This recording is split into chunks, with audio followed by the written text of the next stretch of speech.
Chapter 19. Winter still continues.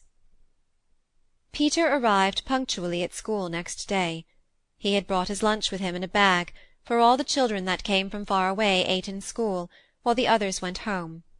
In the evening Peter as usual paid his visit to Heidi. The minute he opened the door she ran up to him, saying, "Peter, I have to tell you something." "Say it," he replied.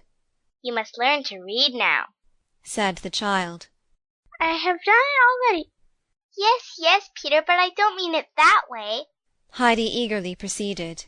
"You must learn so that you really know how afterwards." "I can't," Peter remarked. "Nobody believes you about that any more, and I won't either," Heidi said resolutely.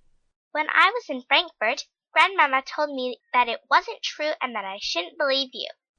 Peter's astonishment was great. "I'll teach you, for I know how. When you have learned it, you must read 1 or 2 songs to Grandmother every day." "I shan't," grumbled the boy. This obstinate refusal made Heidi very angry. With flaming eyes she planted herself before the boy and said, "I'll tell you what will happen if you don't want to learn. Your mother has often said that she'll send you to Frankfurt. Clara showed me the terrible large boys' school there, where you'll have to go.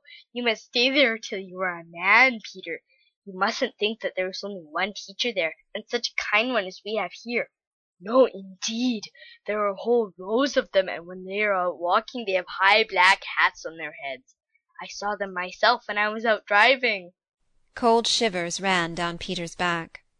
"Yes, you'll have to go there, and when they find out that you can't read or even spell, they'll laugh at you." "I'll do it," said Peter, half angry and half frightened. "Oh, I am glad. Let us start right away," said Heidi joyfully, pulling Peter over to the table. Among the things that Clara had sent, Heidi had found a little book with the ABC and some rhymes.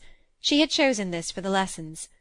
Peter, having to spell the first rhyme, found great difficulty, so Heidi said, "I'll read it to you, and then you'll be able to do it better. Listen. If ABC you do not know, before the school board you must go."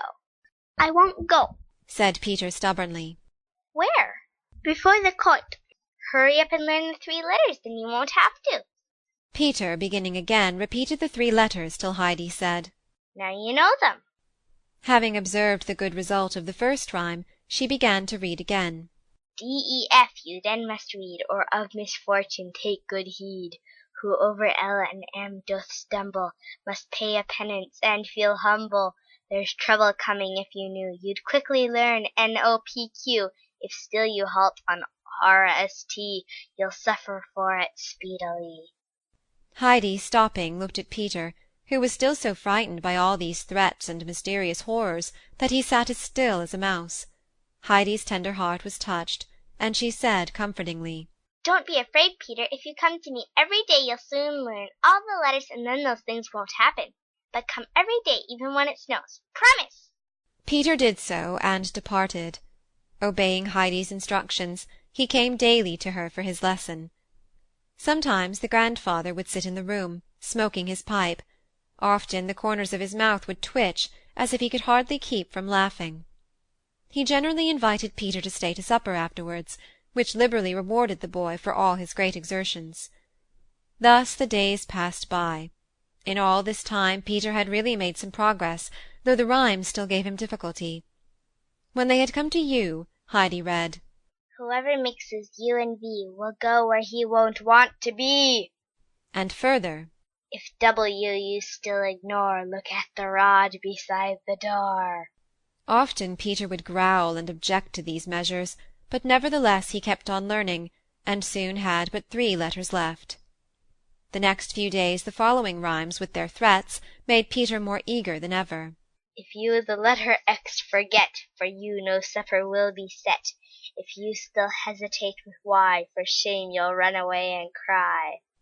When Heidi read the last, "And he who makes his Z with blots must journey to the Hottentots," Peter sneered. "Nobody even knows where they are." "I am sure Grandfather does," Heidi retorted, jumping up. "Just wait 1 minute and I shall ask him. He is over with the parson." and with that she had opened the door. Wait! Shrieked Peter in great alarm, for he saw himself already transported to those dreadful people. What is the matter with you? Said Heidi, standing still. Nothing, but stay here. I'll learn, he blubbered. But Heidi, wanting to know something about the Hottentots herself, could only be kept back by piteous screams from Peter. So at last they settled down again, and before it was time to go, Peter knew the last letter, and had even begun to read syllables. From this day on he progressed more quickly. It was 3 weeks since Heidi had paid her last visit to the grandmother, for much snow had fallen since.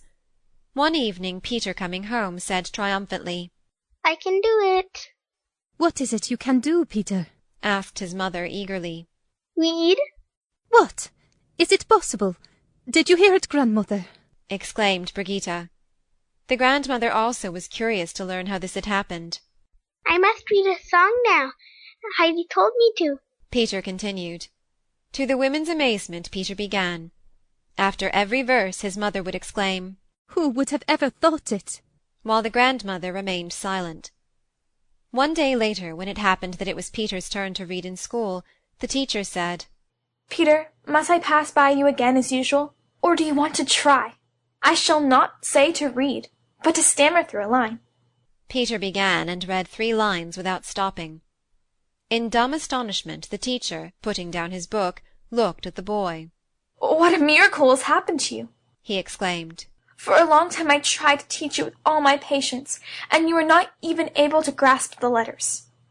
But now I had given you up as hopeless. You have not only learned how to spell, but even to read. How did this happen, Peter? It was Heidi, the boy replied. In great amazement the teacher looked at the little girl. Then the kind man continued. I have noticed a great change in you, Peter. You used to stay away from school, sometimes more than a week, and lately you have not even missed a day. Who has brought about this change? The uncle. Every evening now Peter on his return home read one song to his grandmother, but never more. To the frequent praises of Brigitta, the old woman once replied, I am glad he has learned something, but nevertheless I am longing for the spring to come. Then Heidi can visit me, for when she reads, the verses sound so different.